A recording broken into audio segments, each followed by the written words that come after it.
100 years after two RAAF pilots became the first to circumnavigate Australia, a solo adventurer has retraced the original flight path in their honour. 44 days and 15,000 kilometres later, Michael Smith touched down in Point Cook this afternoon. The same legendary flight path 100 years later.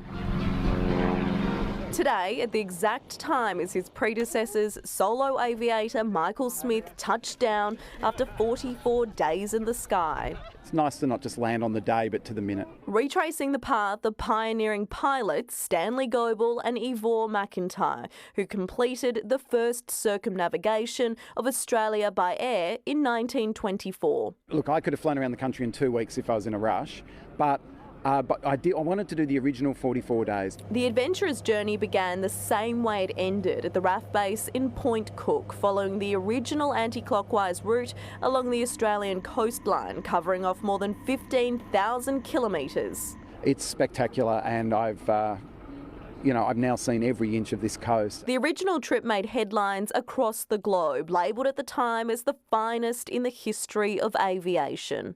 To mark the anniversary, Mr Goebel's grandson has donated original artefacts from the 1924 flight, and the souvenirs will be displayed right here at the museum on base. This happened 100 years ago, and look how far we've come. It's just phenomenal. And Michael, to do this is just, it's an honour and privilege to have met him. Michael now looking to the future. I think it'll be another few years before I do a big adventure, but I've got some ideas and I'm definitely looking. Tyra Stowers, 7 News.